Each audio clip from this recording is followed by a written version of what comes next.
మా ప్రభువైన యేసుక్రీస్తు నామమున ఎందరిని శుభవందనాలండి. ఈరోజు దేవుని వాగ్దానం కీర్తన గ్రంథం 29వ అధ్యాయము 11వ వచనము. యెహోవా తన ప్రజలకు బలము అనుగ్రహించును, యెహోవా తన ప్రజలకు సమాధానం కలుగజేసి వారిని ఆశీర్వదించును అనే వాగ్దానం ఇచ్చాను. పరిశుద్ధాత్ముడు అర్ధరాత్రి లేచి ప్రార్థన చేసి స్తుతి చెల్లించి మళ్ళా ప్రార్థన చేస్తే ఉండినప్పుడు దేవుడు ఈ వాగ్దానం ఇచ్చారు.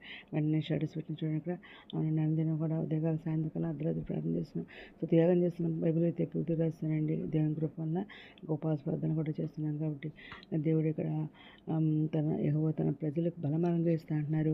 యెహోవా తన ప్రజలకు సమాధానం కలగజేసి వారిని ఆశీర్వదిస్తా అంటున్నారు అనమాట.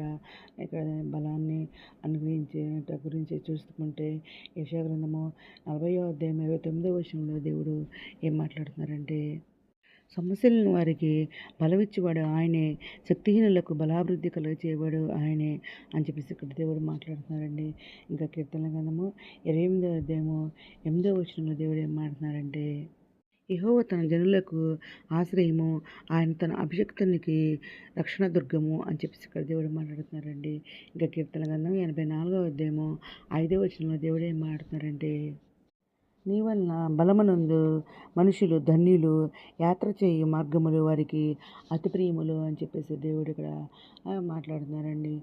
ఇంకా దేవుడు మాట్లాడుతున్నారంటే సమాధానము మరియు ఆశీర్వాదం గురించి ఏం మాట్లాడుతున్నారంటే, ఫిలిప్పీయులకు రాసిన పత్రిక 4వ అధ్యాయము 7వ వచనంలో, అప్పుడు సమస్త జ్ఞానమునకు మించిన దేవుని సమాధానము యేసుక్రీస్తు వలన మీ హృదయములకును మీ తలంపులకును కావలి ఉండను అని చెప్పేసి దేవుడు ఇక్కడ మాట్లాడుతున్నారండి.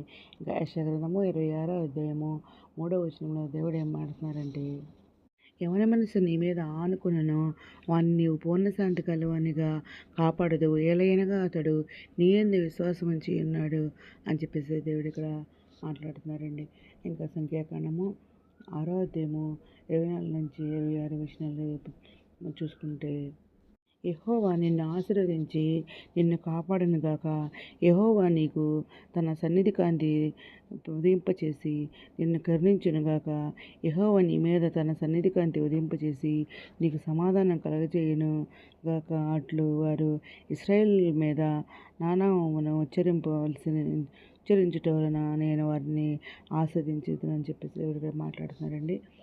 ఇంకా ఇవన్నీ కూడా దేవుడు మరి తన ప్రజలకు ఇచ్చే బలము మరియు సమాధానము అనే రెండు గొప్ప ఆశీర్వాదాలను ఈ వచనము తెలియజేస్తుంది. ఇక్కడ దేవుడు మరి తన ప్రజలకు సమాధానం కలిగజేసే దేవుడు, తన ప్రజలకు మరి బలం ఇచ్చే దేవుడు అనమాట. మన దేవుడు అనమాట.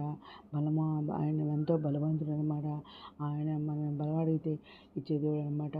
ఇంకా ధైర్యం వహించమంటున్నారు. మేలు చెట్టుకు యెహోవా నీతో కూడా ఉన్నానని చెప్పేసి ఏదైనా మాడుతున్నారు. ఏదైనా వాగ్దానం అందరి చేతుల్లో ఇవ్వాలని కోరుకుంటూ ఈరోజు మనం ప్రార్థన చేసుకుందాం. మౌనంగా శ్వాసకుంతరాకరమైన నామకెళ్ళ స్థుతిస్తున్నాం తండ్రి.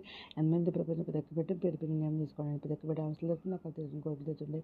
చెండు పెట్లు మంచి గుడి దయచేయండి. నిరుద్యోగులు ఉద్యోగాలు దయచేయండి. ఆది పరిస్థితులకు ఆర్థిక సాయం తెచ్చండి. అనారోగ్యాన్ని స్వస్థపరచండి. వేదనలతో వారు చిన్న వారు లేతండి. రక్షణ తెచ్చండి. యవనస్తులు బలపరచండి. యవనకాలు మీరు కాడబెట్ట ఎక్కువ చూపండి. మీ దగ్గర రానేరు మీరు ఇచ్చిన మంది స్థిరపడి ఎక్కువ చూపండి. ఎత్తపడి గుంపులు ఉండే భాగం దయచేయమని మా ప్రభు పేరు చూడండి. యేసుక్రీస్తు పరిశుద్ధమైన నామమున అడిగి వేడుకుంటూ ప్రార్థిస్తాం తండ్రి. ఆమేన్. మీ అందరి ప్రార్థనలో మా కుటుంబం నుంచి కూడా పేరు చేయమని మనం చేసుకుంటున్నాం. ప్రభు సేవలో మీ సహోదరి. God bless you.